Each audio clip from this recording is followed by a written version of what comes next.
Join me as we get the nation up and at 'em with incredible songs to start the day. Saturday Breakfast with Dermot O'Leary on BBC Radio 2. The mystery voice. I think I'm going to be right.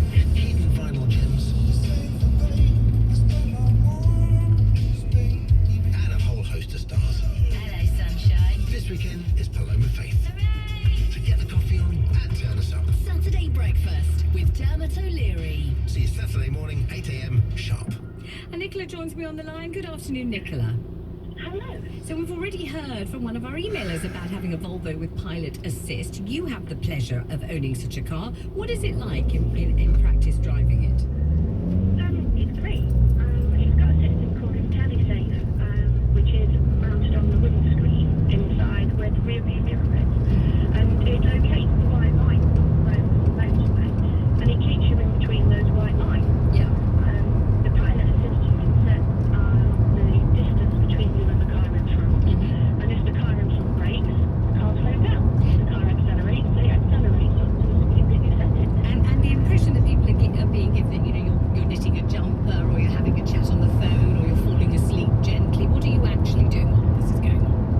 Well, you have to have your hands on the steering wheel, otherwise the alarm in the car can tingle back like a microwave. Right.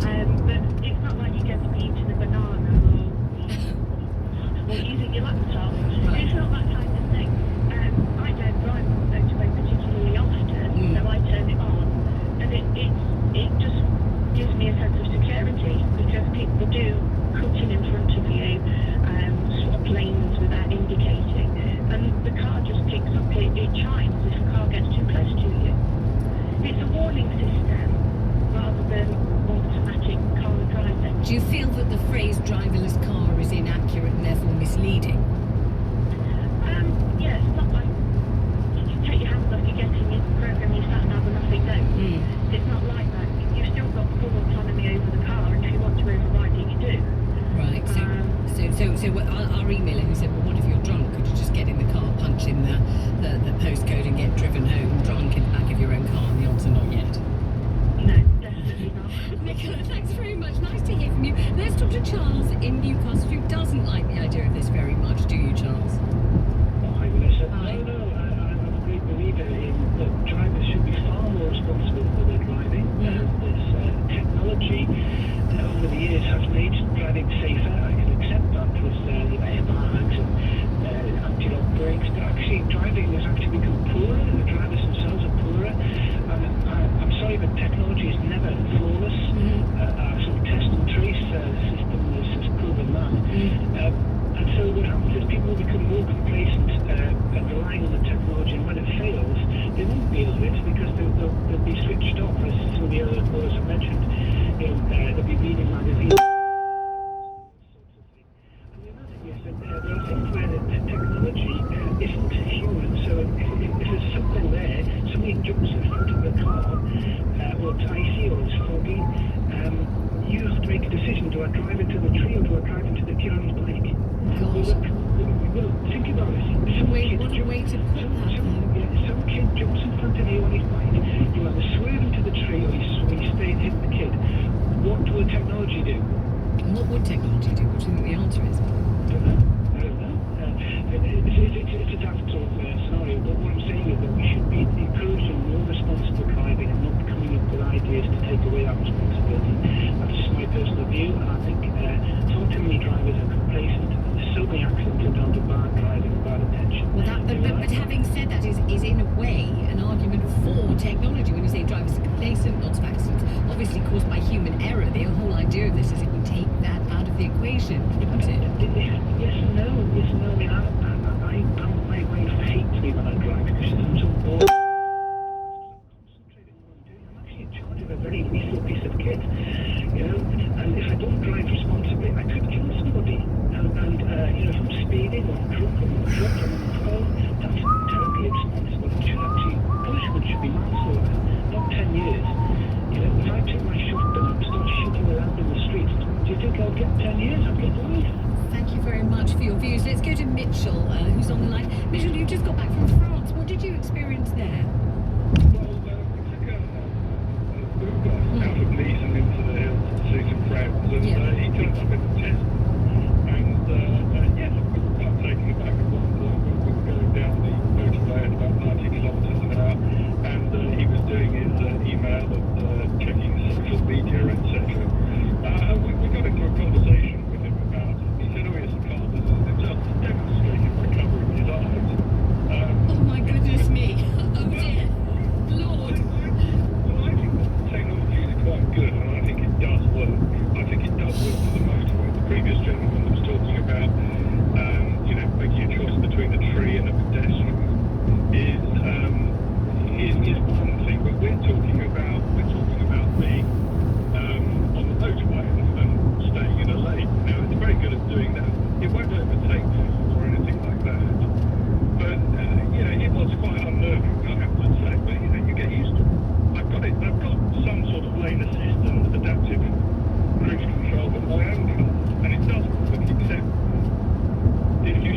Well, he did. He was demonstrating. He was showing that the car drove itself. Mitchell, thank you very much indeed. Julie from Birmingham says, I think it's a ridiculous and dangerous concept that we hand over responsibility to a car. I've driven a driver-assisted car in the past. I absolutely hated it. If drivers are not confident, maybe they need to do a refresher course. From Charles, our car has autonomous braking.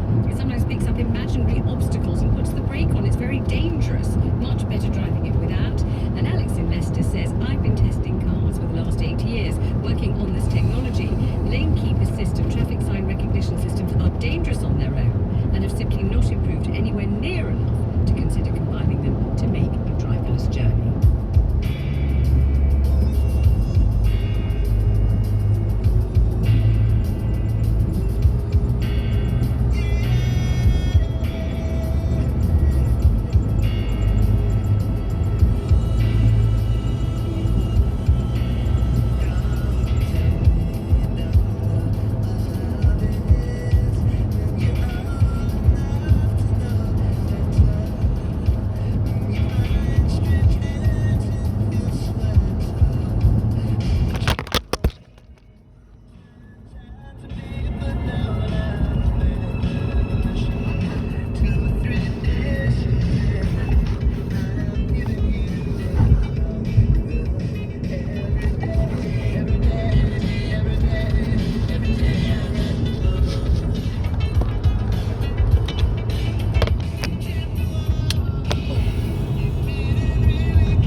households. And in Scotland, you can meet up to 15 people from 4 different households outdoors. Of course, there are local lockdown restrictions in areas of the UK as well.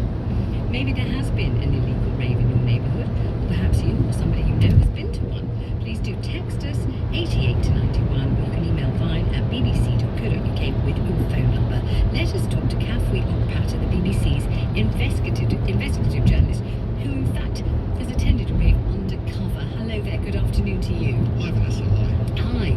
So what was the, first of all, the procedure by which you found out that this rave was actually going on in the first place?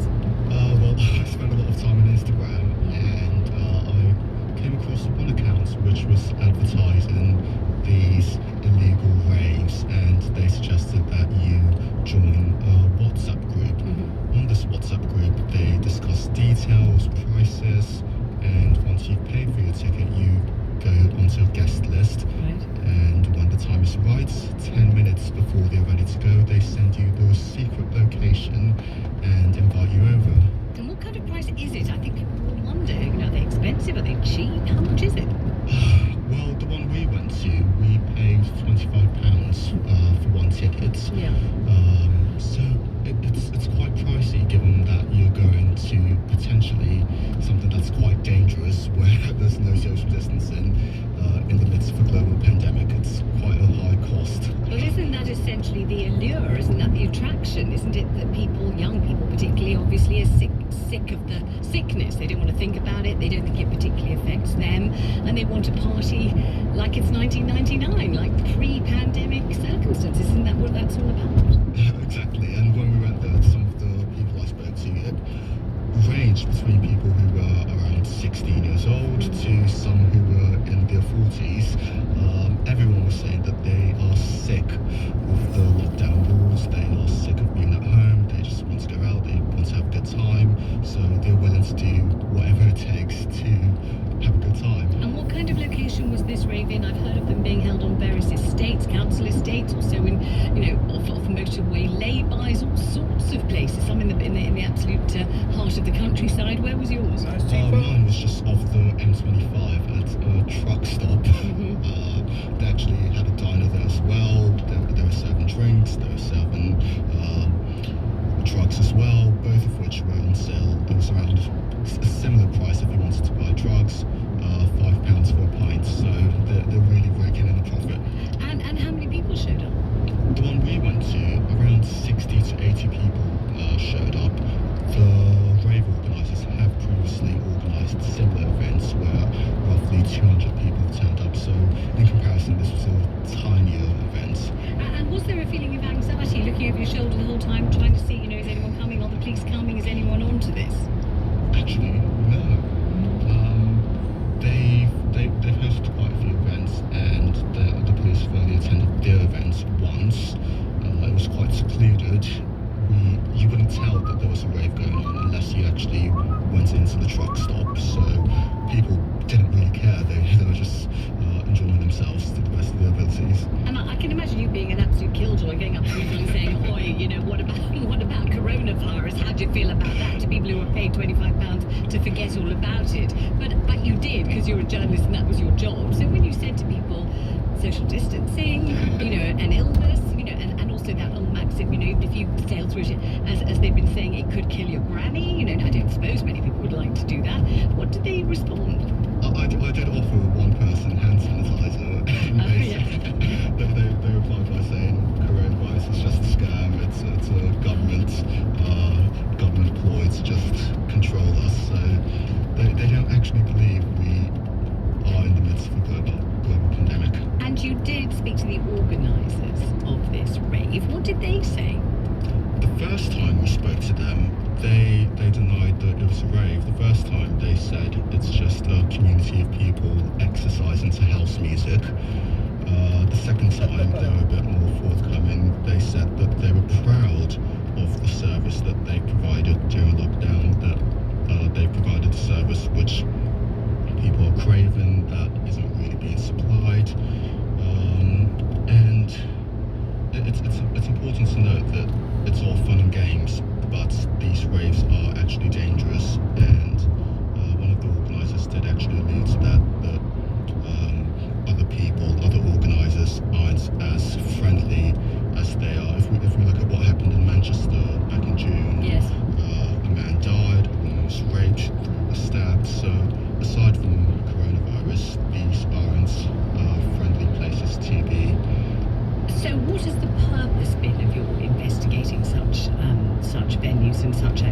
obviously you're talking about it now on the Jeremy Vine show.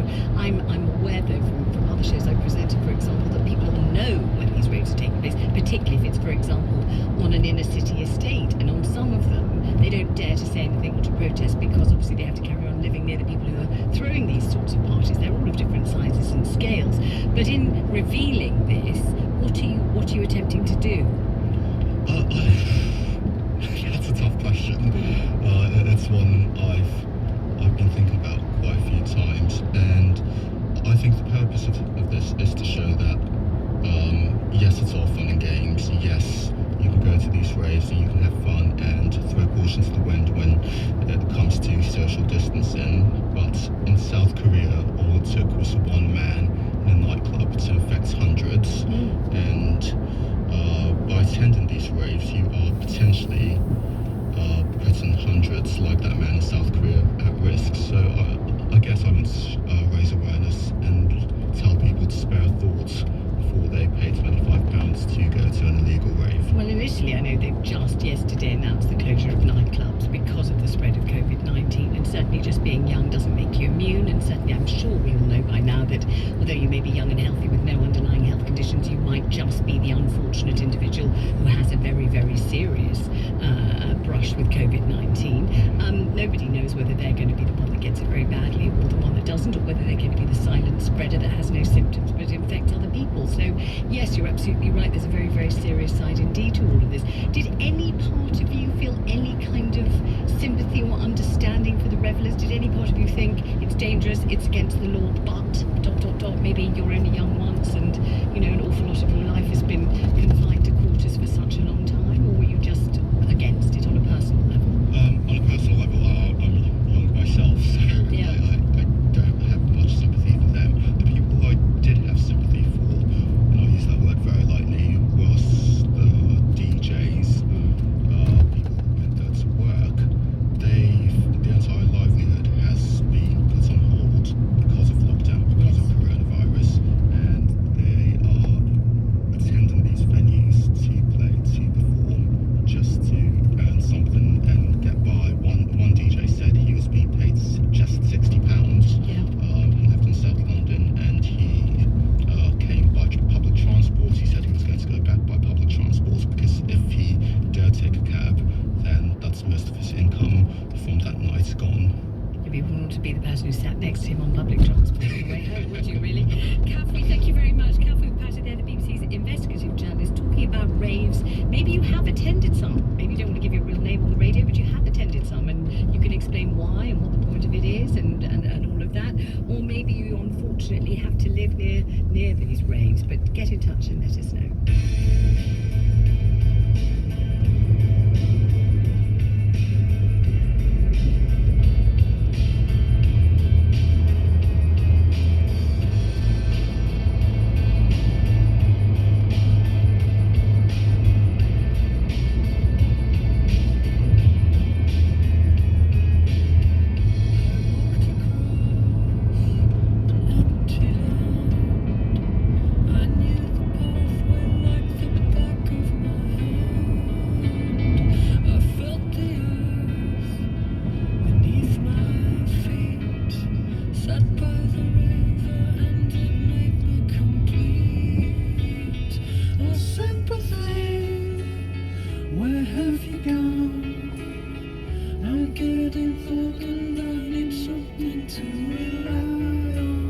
So tell me when you're gonna let me